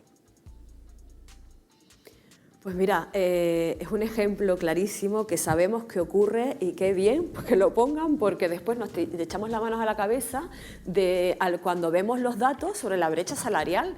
Pues ahí está el resultado. ¿Cómo no haber una brecha salarial si tenemos una vida laboral limitada y con muchos obstáculos y mucha resistencia que nos impiden promocionarnos y avanzar en nuestra carrera profesional? Y si estamos embarazadas y optamos por tener una familia y por ser madres, tenemos este obstáculo. No nos quieren en los trabajos. Somos una carga. Una mujer que acude a una empresa y dice que está embarazada, a las pruebas nos remitimos para prueba un botón, el resultado es este: no la quieren, somos una carga y no nos quieren. Un hombre que acude a una empresa y dice que está a punto, que su mujer está embarazada y que está a punto de ser papá, se sigue considerando como una garantía de responsabilidad por parte de ese trabajador. Es decir, la empresa considera que ese trabajador va a cumplir aún más si cabe con su trabajo porque tiene una familia en la que mantener. No así con las mujeres. Kika Fumero, directora del Instituto Canario de Igualdad. Muchas gracias, buenas noches. Muchísimas gracias a ustedes. Gabriel, veíamos antes el testimonio y me pedías la palabra. Sí. Yo no sé si quieres decir algo, apuntar algo. Sí, bueno, además que es terrible esta situación y que está sucediendo. Nosotros desde AIGE hace 15 años que apoyamos la plataforma de permisos intransferibles de nacimiento y adopción, los permisos de paternidad. Y con esto, si se dieran los permisos de paternidad iguales a los hombres y a las mujeres, que se ha hecho ya algún paso, pero no son iguales y no transferibles, sino que se pueden transferir, nosotros decimos que sean intransferibles, porque si tenemos los mismos tiempos de paternidad que de maternidad, no se haría la discriminación en el mercado laboral de las mujeres, por lo que yo tendría el mismo tiempo de dedicar a la paternidad, entonces sería igual que cogieras un hombre que una mujer. Es obligatorio en muchos países, por cierto, tenemos que decir, volvemos a recordar, testimonio que hemos visto, corroborado por alumnos y profesorado. Hemos intentado ponernos en contacto con la dirección del centro y no ha sido posible. Juan, creo que ibas a decir algo. Yo creo que aquí habría que aplicar a esas empresas que han rechazado a esta muchacha el tema del dicho canario, es falta de ignorancia, ¿no? Hay muchísimos estudios en muchos países en los que se demuestra, por ejemplo, que la experiencia de la maternidad te da más capacidad organizativa, más capacidad de distribuir los recursos, se valoran otros factores, son más creativas a la hora de llevar adelante, a la hora de dirigir una empresa y por tanto se avanza más en las empresas, los datos que decía Jesús del Amo antes, en ese sentido, y está demostrado porque precisamente la experiencia familiar y la experiencia de tener hijos les da unas cualidades que no tenemos los hombres que no se implican en la crianza de hijos. Claro. Miguel Ángel, perdona, sí, hay una cosa que está clara, ¿no? Cuando oyes la entrevista de José Denis, que por supuesto nadie va a dudar que era una entrevista real, y conociendo a José Denis menos porque sabemos que habrá buscado un testimonio que realmente fuera impactante, la verdad es que en este momento Ana, el nombre ficticio, dice una frase que te llama la atención, ¿no? Que es que efectivamente corrobora que ella tiene el mejor expediente de los 2 ciclos que ha hecho de formación profesional. Entonces yo te diría como titular, Miguel Ángel, que al final todo esto hay 2 palabras, ¿no? Cuesta creerlo, pero nos los tenemos que creer porque es verdad. O sea, bueno, nadie se lo ha inventado. Después te pregunto porque tenemos que seguir avanzando, pero esto es un tema y es un testimonio bastante potente esta noche, porque estamos hablando de quizás machismos y quizás comportamientos pues gruesos como el que estamos viendo, pero después hay otra serie de comportamientos que quizás no le damos importancia, que son los denominados micromachismos. ¿Quieren saber qué son? ¿Cómo se dan? Vean. El machismo no solo se manifiesta con la brecha salarial, el acoso o el maltrato. Hay actitudes diarias muy interiorizadas, casi imperceptibles, que también transmiten la desigualdad. Son los micromachismos. Vamos a mostrarles con cámara oculta todas estas situaciones que se dan casi de forma cotidiana. Presten atención. Hola. Hola, buenas. Una cerveza y un agua sin gas. Que cuando teníamos que... Ya, yo no quise. Ya, por eso te digo que gracias. Bueno, Patri, parece que por lógica la cerveza era para mí cuando yo quería el agua. Efectivamente, así que toma tu agua, me quedo la cerveza. También es un sistema social donde se establece que quien sale y bebe son los hombres, pero sí que en el subconsciente, llamémoslo machista, ahí salta el micromachismo del camarero o la camarera que te va a servir las copas. La cuenta, por favor. Bueno, Patri, al final me han traído la cuenta a mí, a pesar de que la habías pedido tú. Un ejemplo claro de micromachismo, porque quien tiene el poder económico todavía en la sociedad son los hombres. La pregunta es, ¿somos capaces de detectar los micromachismos o son tan sutiles que no nos damos cuenta de ellos? ¿Le damos importancia? Vamos a comprobarlo sometiendo a un pequeño test a parejas de distintas edades. El tema de que ya te han dejado como niñeras, como que las mujeres somos las únicas que podemos cuidar a los niños. Y ya da por supuesto que como que es algo que se tiene que encargar la mujer. No pasa nada, normal. Yo creo que en la actualidad no se le da tanta importancia. Se dice y se suelta. Lo has oído tanto en el tiempo que lo ves ya como algo normal. No me parece grave. No me parece grave. Me parece una Igual chorrada. tampoco. También da por hecho que ella lo frega. ¿Y ya por qué no lo frego yo? Es micromachismo, puramente. Me molestaría, vamos, si me dice eso directamente. Sí, eso sí que me parece grave y enseguida me salta la alerta, sinceramente. Si fuera de otra generación, sí. Ahora con la que yo tengo, que soy antigua, pues es lo normal. Pero tampoco me parece que sea una cosa alarmante, vamos. De acuerdo, pero no es un machismo del que hablemos, no es una violencia física, que es como más, nos llama a todos y a todas más la atención. Aunque muchos de nosotros identificamos estos micromachismos, lo preocupante es que en la mayoría de los casos no le damos importancia y por ello estamos contribuyendo a reproducirlos. Bueno, enseguida comentamos sobre estos micromachismos, pero Esther, te quedaste ahí con ganas de comentar el testimonio que habíamos visto antes, que tiene también mucho que ver con el mundo laboral.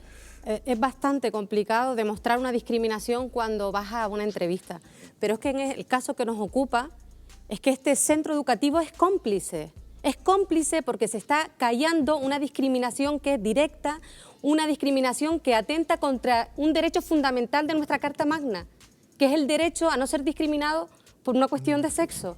Por lo tanto, me llamaba muchísimo la atención que esta persona, esta joven perjudicada, dijese además que el centro educativo fomentaba la igualdad, que no, que está siendo cómplice de lo que ha ocurrido con su silencio. Y eso como sociedad es lo que tenemos que superar. Y tenemos que señalar a aquel que atenta contra los derechos de las personas trabajadoras, en este caso de una mujer trabajadora. Y Miguel, una breve matización, en un sector además, Miguel Ángel, que te diste cuenta, energías renovables, o sea, que es el presente y el futuro. Sí. No estamos hablando de profesiones pasadas de moda. Bueno, retomamos, como decíamos, el asunto de los micromachismos, que parece algo sin importancia, Marta, pero que va marcando la rutina y el día a día en el comportamiento que tenemos con hombres y con mujeres, sobre todo, Marta. Claro, yo creo que ahí la cuestión es el tema de identificarlos, ¿no? Porque se normalizan de tal manera que parece que al final pues uno tiende a pensar que, bueno, no le das importancia porque son micros, porque parece que una cosa no va a llevar a la otra, se van sumando y va creando todo un clima que comentábamos antes aquí, en el que terminan llegando en ocasiones a mayores. A mí me encantó cuando se rompen, cuando hay conciencia y se rompen esa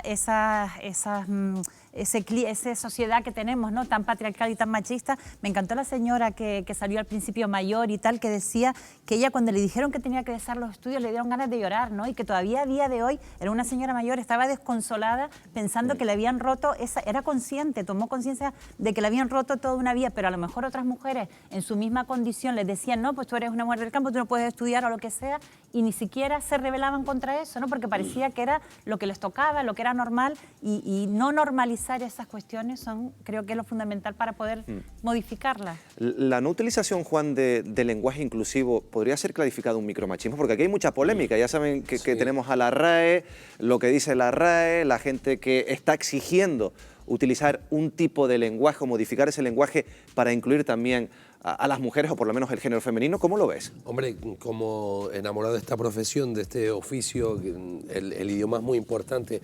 No hay que llegar a la caricatura y estar escribiendo cosas que no existen, pero desde luego uno de los avances importantes no es ya que se hable de un lenguaje inclusivo, sino que la Real Academia que manda sea más inclusiva, esté formada por más equilibrada en el terreno sexual, la Academia Canaria de la Lengua también que tenga en cuenta estos aspectos, ¿no?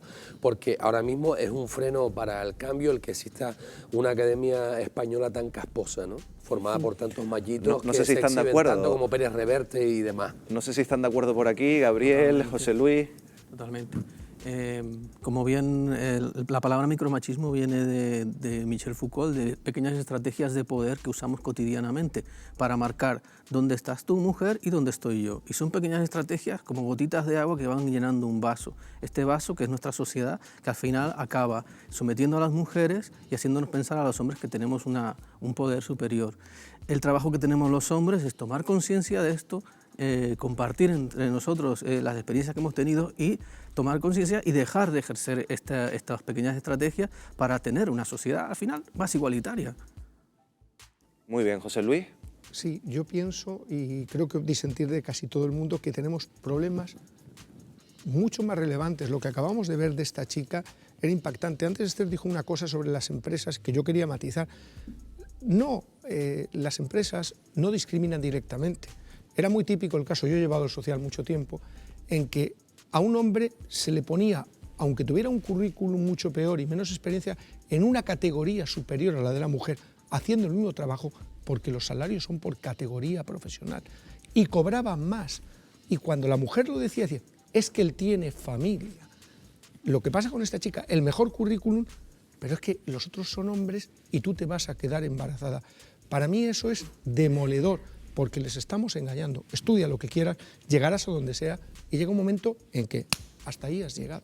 Rápido, Chicha. Sí, rapidísimo. Yo estoy de acuerdo con todo lo que se ha dicho en esta mesa, pero no estoy conforme con lo que ha dicho la señora Fumero en la entrevista que le has hecho, porque si te das cuenta, ha dicho que es responsabilidad del centro, del tutor, de la sociedad, no sé qué, y de los políticos también, porque esto está sucediendo en las Islas Canarias, está sucediendo en un centro de formación profesional que supuestamente es de la comunidad autónoma y está sucediendo en un sector, insisto, que tiene futuro. Si ya de entrada no tomamos medidas y cortamos este cachondeo, vamos a llamarlo así, en un tono coloquial, de que a una chica con el mejor expediente no se le dé trabajo en energías renovables por ser mujer, pues como diríamos en Canarias, aviado vamos. Yo, Chicha, estoy totalmente de acuerdo contigo, perdóname, porque además es que no es de los políticos, es del Instituto Canario de Igualdad, es que está creado expresamente para velar por eso, para tomar e intervenir ante esos casos. Lo que hay que hacer es denunciarlos para que una vez que se denuncien el Instituto pueda yo estaba actuar. esperando rápidamente. Tenemos que seguir avanzando, sí, Miguel, perdona, pero es que estaba esperando rápidamente porque enumeró a todo el mundo que se tenía que implicar y le faltó decir, bueno, y el Instituto Canario de la Mujer. Tenemos que seguir avanzando porque además ya nos espera en directo.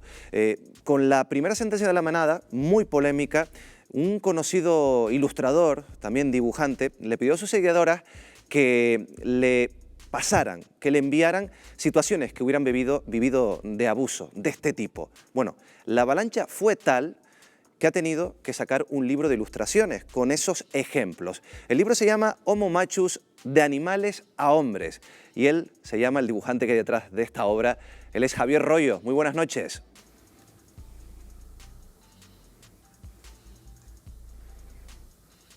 Hola, buenas noches. ¿Qué tal? ¿Por qué decidiste realizar este libro, Javier? Pues el libro surge sobre todo por lo que tú has contado ahora, de la indignación de haber visto que el caso de la manada se trataba a la víctima como culpabilizándola también, ¿no? O sea, no solo habían abusado de ella, sino que además todos los medios o muchos de los medios de comunicación y los jueces intentaron culpabilizarla. Y a mí esto me indignó muchísimo y pensé que era el momento de pasar a la acción y empezar a publicar viñetas sobre estos temas.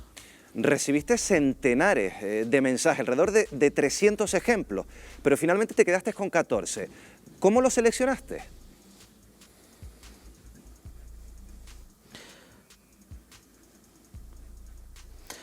Mira, la verdad es que fue todo un shock porque no me esperaba que fuera a tener esta respuesta, porque hay una cosa que nos ocurre a los hombres y es que no tenemos ni idea realmente de los casos de abuso y de acoso cotidianos de las mujeres. Y cuando recibí todo esto, todas estas historias, me quedé también muy impresionado porque muchas de estas mujeres ni siquiera lo habían contado a su entorno más cercano, o a su familia, o a sus amigas, etcétera, ¿no?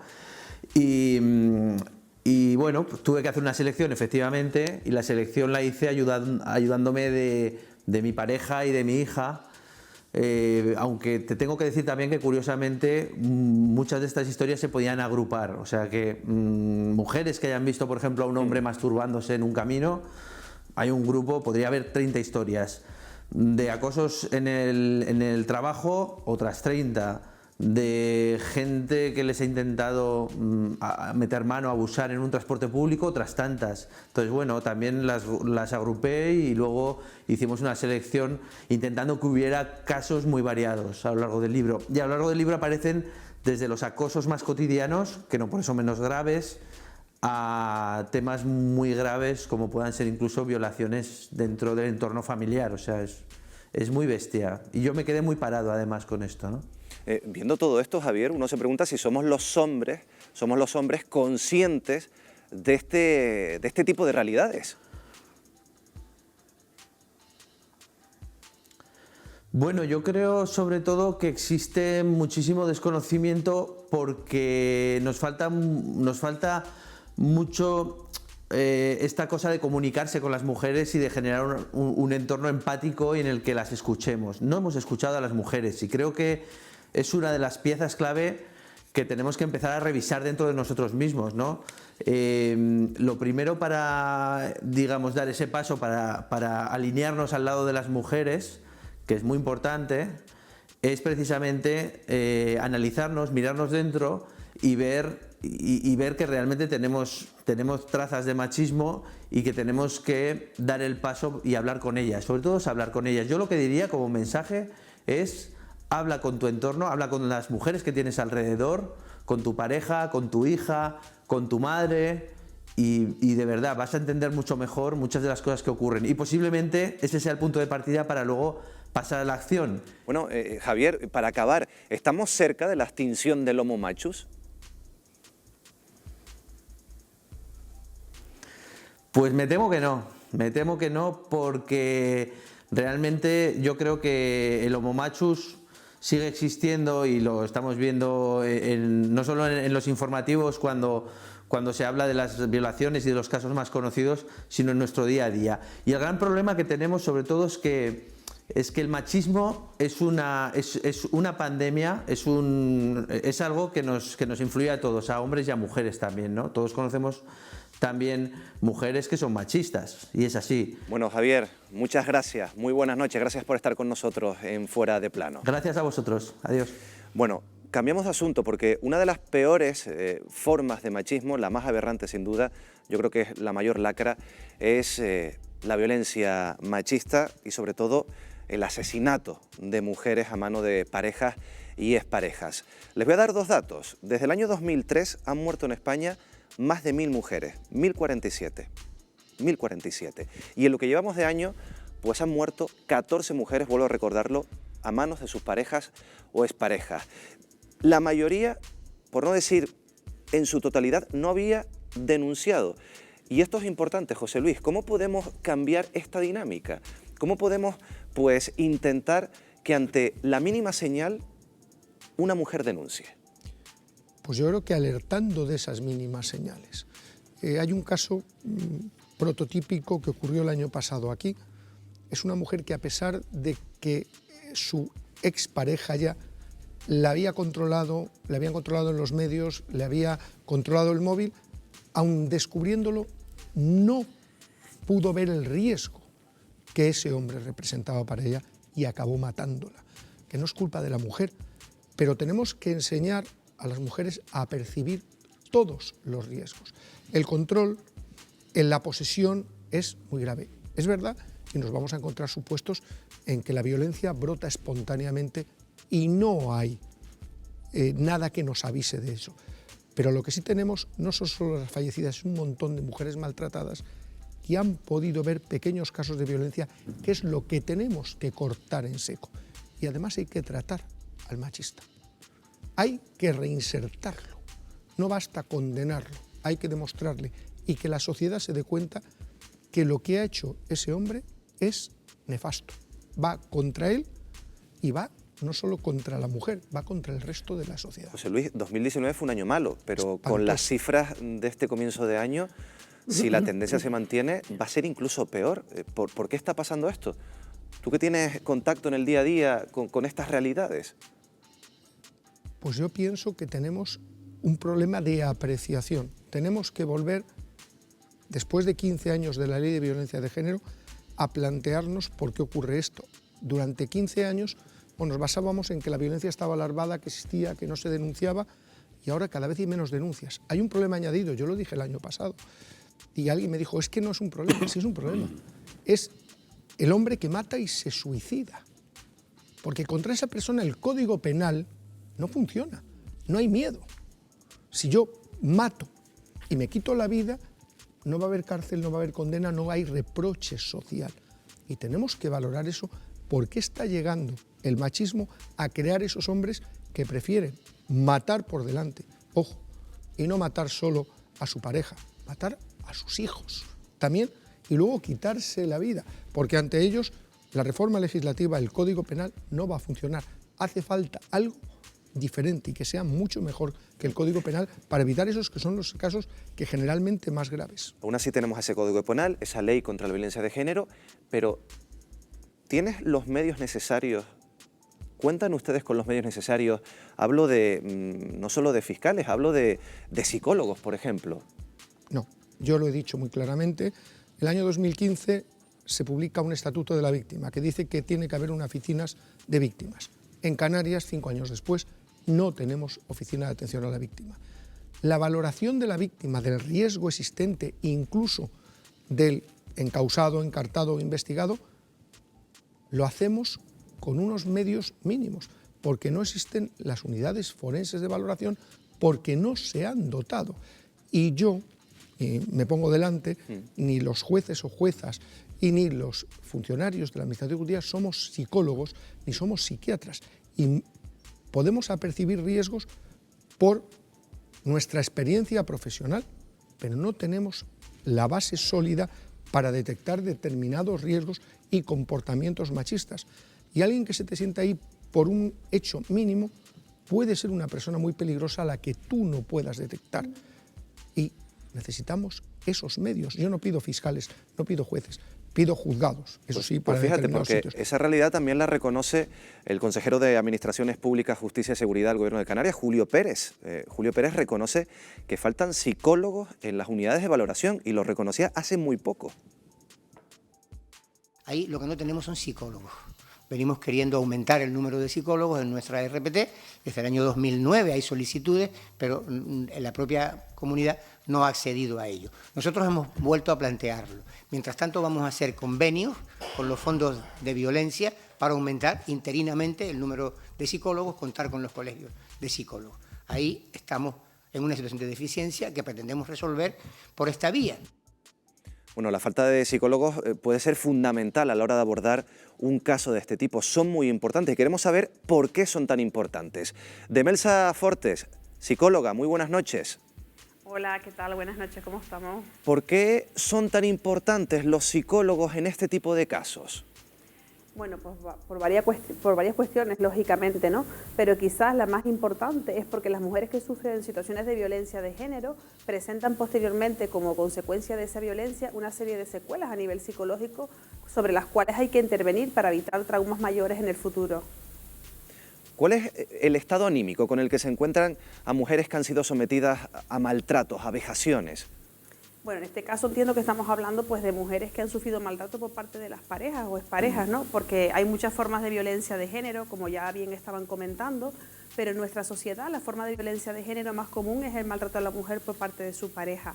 Pues estas mujeres que sufren maltrato por parte de sus parejas o exparejas, pues pueden presentar diferentes secuelas. Va a depender siempre pues de la mujer, porque no todas las mujeres son iguales, las personas somos diferentes, lógicamente. Pero digamos que lo más común que suelen presentar es la baja autoestima y la inseguridad, la ansiedad, la depresión, el sobresalto, estrés, los miedos, trastornos del sueño, de la alimentación, el trastorno de estrés postraumático, que hace que las mujeres experimenten las situaciones de violencia vivida, que eviten visitar pues lugares, personas, algo que les recuerda a los abusos a los que fueron sometidas, y lo que es también la sobreactivación, pues estar más nerviosas de lo normal, no poder concentrarse, ir por la calle pues en estado de alarma, sobresaltadas. ¿Y cómo se trabaja? Porque claro, ese es el estado con el que se encuentran a muchas de estas mujeres, pero ¿cómo se trabaja con ellas? ¿Es difícil? ¿Hay que utilizar otro tipo de estrategias diferentes a las habituales? Bueno, lo primero es que para poder intervenir con víctimas de violencia de género es la formación específica en violencia de género. No vale hacer cualquier tipo de intervención, porque al igual que cuando tenemos una fractura, por ejemplo, queremos que nos vea un traumatólogo o una traumatóloga y no nos vale en este caso, pues a lo mejor un ginecólogo o ginecóloga, pues en este caso es lo mismo, no solamente es que te vea un psicólogo o psicóloga, sino que estés formado en violencia de género, porque esa es, digamos, la base más importante a la que nos podemos agarrar para que la mujer se pueda recuperar. Luego, posteriormente, lo que hay que trabajar con ella es que entienda que es normal sentirse como se siente, que no es ella la que está loca, que lo normal es, digamos, responder ante una situación tan desequilibrada como es vivir una situación de violencia de género, pues el sentirse como se siente ella, es decir, normalizar el estado en el que se encuentra, evaluar, detectar cuáles son las secuelas concretas de esa mujer en concreto y a partir de ahí un plan de intervención ajustado a sus necesidades, pero sobre todo trabajar con ella, que ella no es la culpable de lo sucedido, que nos encontramos ante un problema social, que no le pasó por ser ella, que le pasó por ser mujer, y como vemos, no tenemos más que encender la televisión y a las pruebas me remito, cualquier mujer puede ser víctima de violencia de género. Bueno, queda claro. Demelsa Fortes, muchas gracias, buenas noches. Gracias a ustedes, buenas noches. Marta, claro, es importantísimo esta figura. José Luis lo decía, también Julio Pérez, el consejero, admitía que no están cubiertas esas unidades de valoración. Tenemos un problema.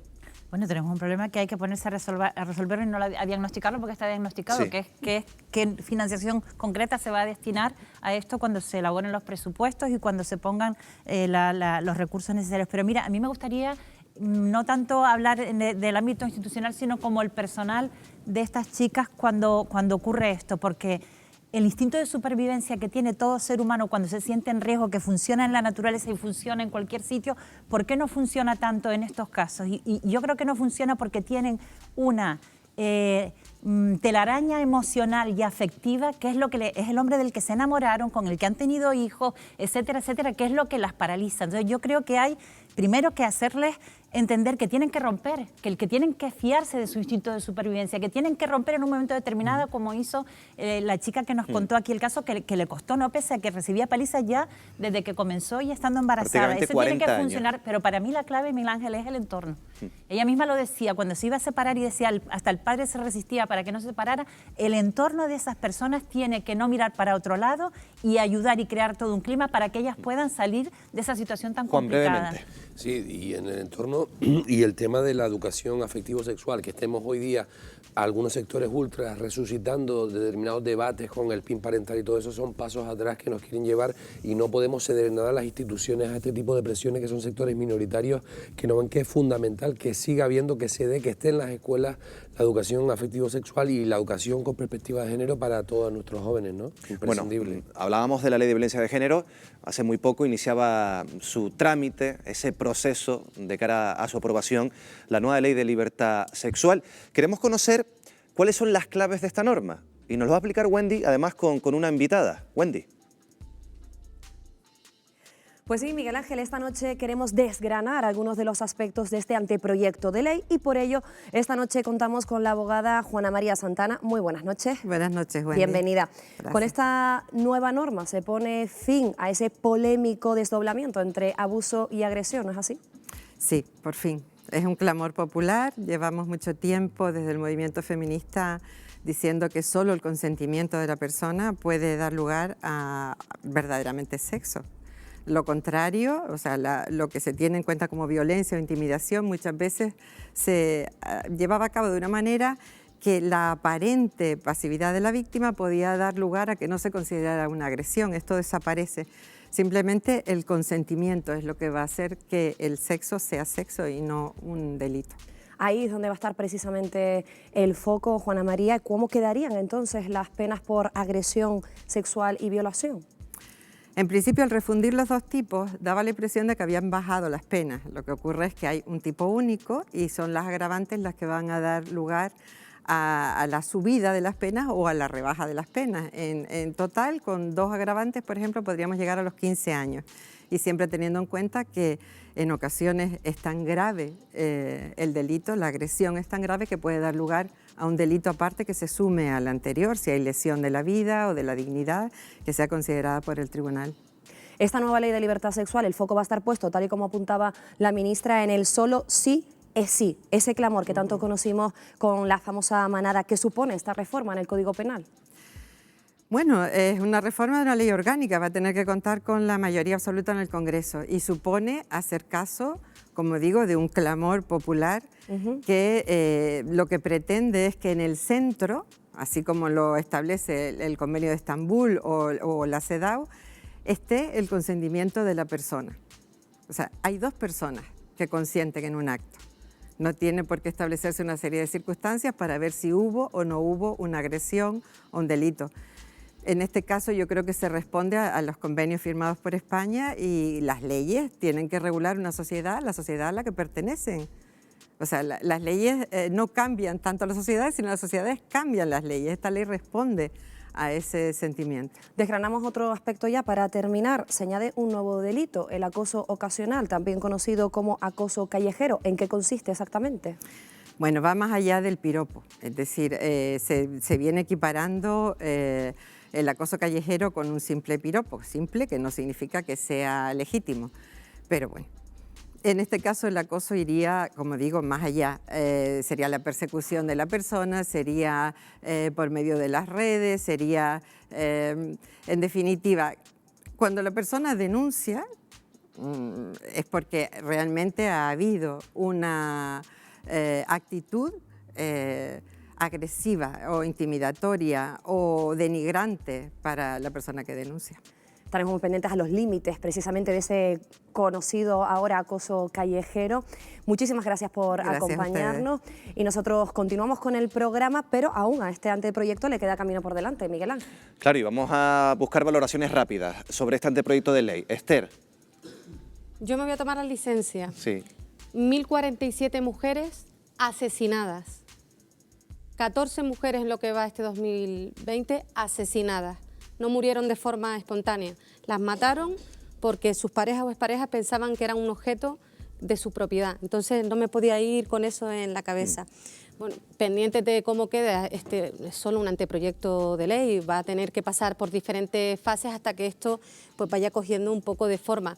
Lo que sí esperamos y deseamos es que se tenga en cuenta primero, la posición de los profesionales, de las personas profesionales y también del feminismo que tanto ha unado para que esto fuese una realidad. Lo que nos queremos las mujeres somos libres, libres para decidir cómo vestir, a qué hora salir, por dónde ir, pero sobre todo nos queremos vivas, que eso no nos cueste la vida. Chicha. Bien, yo al hilo de lo que decía Esther, me voy a otro lado y te digo, a mí lo del acoso ocasional y lo de solo sí es sí, no me importan tanto. A mí lo que me ha importado es lo que ha dicho en el comienzo de la entrevista con Wendy y Juana María.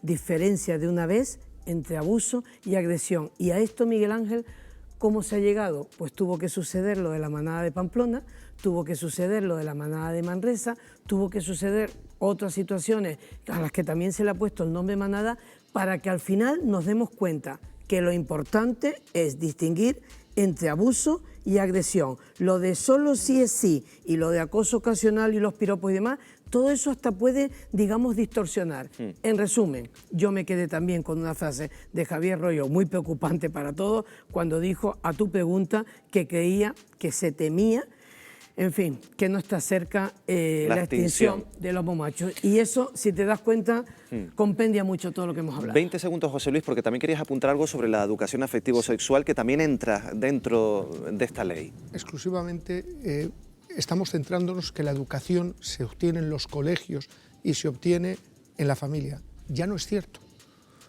Muchos menores obtienen una educación, una mala educación y una malformación en las redes sociales y sobre todo en Internet.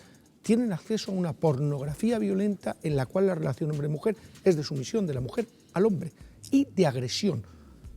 Por mucho que te digas en el colegio, por mucho que les digan sus padres, lo perciben. Y en las redes, por desgracia, y en determinados contenidos, y todos los conocemos, de canciones, se aplaude la sumisión de la mujer al hombre. Por mucho que luchemos en los colegios o mucho lo que luchemos en casa, si el menor recibe eso, que además para él es quizá más importante de lo que oye en el colegio o en casa, no vamos a hacer nada por hablar más en el colegio. Pues nos quedamos con esa reflexión. Muchas gracias a los 6 por estar esta noche con nosotros en Fuera de Plano. Ya saben, este domingo, un día muy importante, 8 de marzo, un día para celebrar, para reivindicar no solo a las mujeres, también los hombres, que ahí tenemos que estar implicados todos. Muchas gracias, volvemos la próxima semana. Muy buenas noches.